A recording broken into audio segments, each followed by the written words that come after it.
Bonsoir, une fois de plus nous nous retrouvons dans ce nouveau numéro. Je voudrais un peu répondre à la question qui nous a été posée aujourd'hui sur la RFI.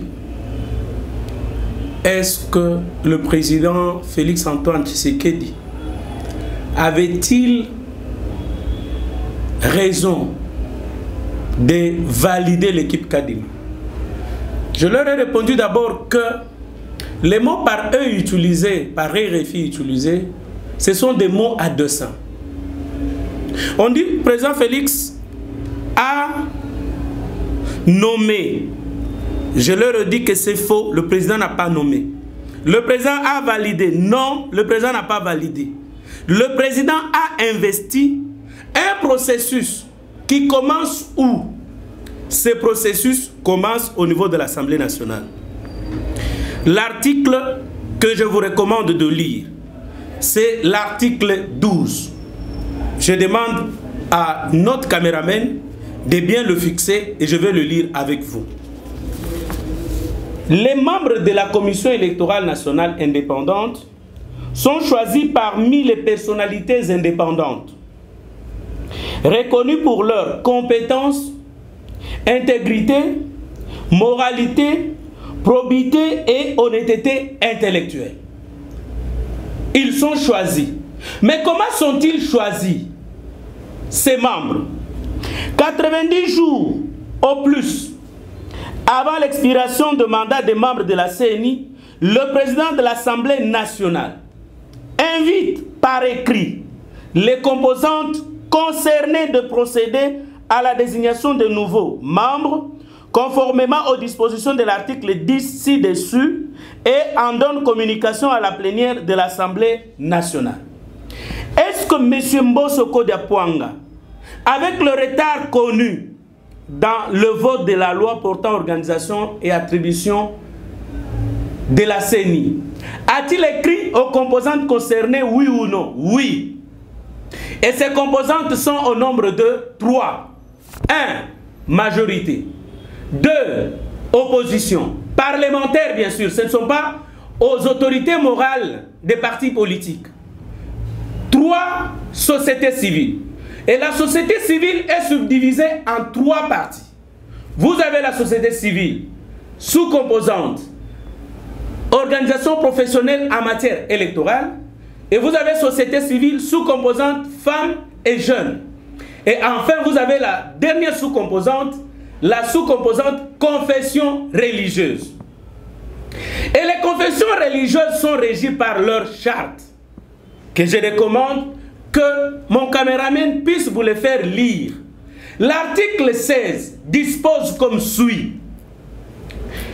Les plénières de confessions religieuses sont convoquées par le président 1, par le vice-président 2 et par la majorité des membres. Est-ce que le président Bosso a écrit? Oui. Les confessions religieuses se sont réunies? Oui. Ont-ils pris la décision? Oui. Comment sont prises les décisions au niveau des confessions religieuses? 1. L'article 17. L'article 17 dispose que les chefs des confessions religieuses votent, optent pour recours au consensus. Et ça, c'est de bonne foi. Et lorsqu'ils ne peuvent pas arriver au consensus, ils recourent au vote.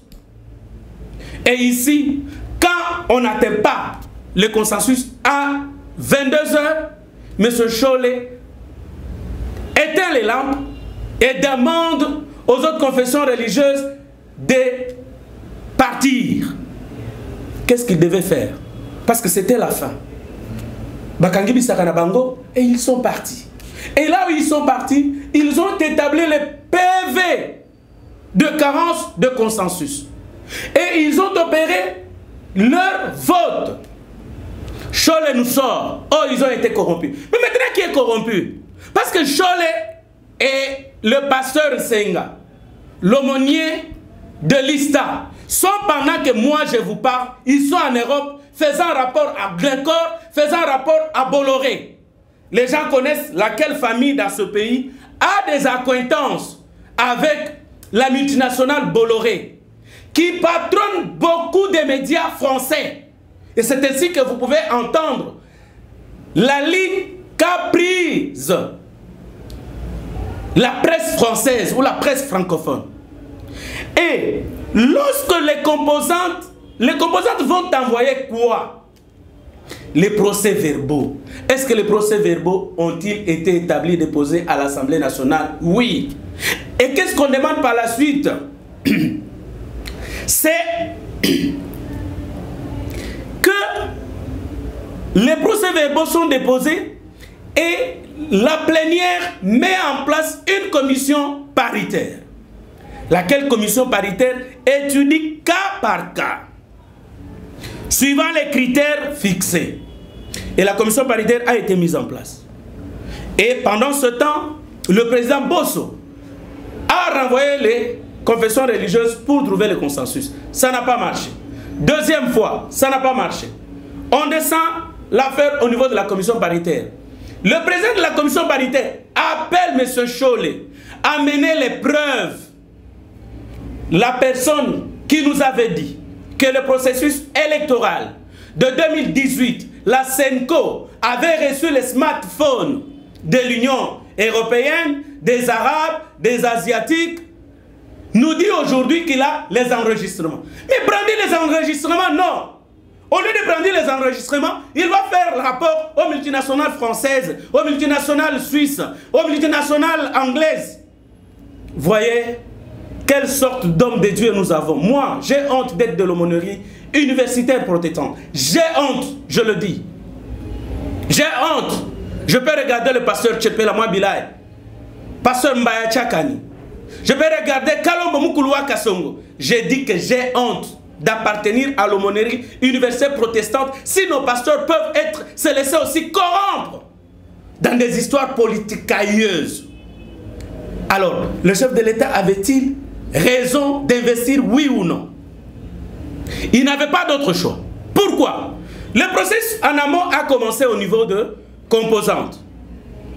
Composantes ont fait le rapport au niveau de l'Assemblée nationale. Et l'Assemblée nationale a entériné. Le président n'avait pas d'autre choix. C'est comme aujourd'hui, le président investit et on arrive au niveau de la Cour constitutionnelle. M. Kalouba se lève, non, moi je ne peux pas accepter le serment de ces gens-là. Il sera poursuivi pour violation de la Constitution. Tout comme le président, s'il refusait également. Parce qu'il y a 3 mois, ils ne se sont pas mis d'accord. Même si on prenait quelqu'un d'autre, il n'y aurait jamais eu un accord. C'est pourquoi arrêtons qu'on nous manipule. Parce que nous n'avons pas cette loi. Cherchez la loi, cherchez la charte. Pour vous les intellectuels, lisez la charte des confessions religieuses. Et vous allez comprendre pourquoi les amis sont en Europe. Le vrai problème, c'est le fait que le président de la République ait refusé au cardinal Ambongo que la paix des enseignants passe par Caritas. Voilà ce qui soulève son courroux. Très chers amis, nous nous retrouvons la fois prochaine. Le président n'avait pas d'autre choix que d'investir l'équipe dont les candidats ont été envoyés par les composantes concernées, entérinées au niveau de l'Assemblée nationale, et après avoir investi, suivant la loi de la majorité, la Cour constitutionnelle ne pouvait que recevoir les serments de ceux dont les candidatures ont été entérinées et investies par le chef de l'État. Bye.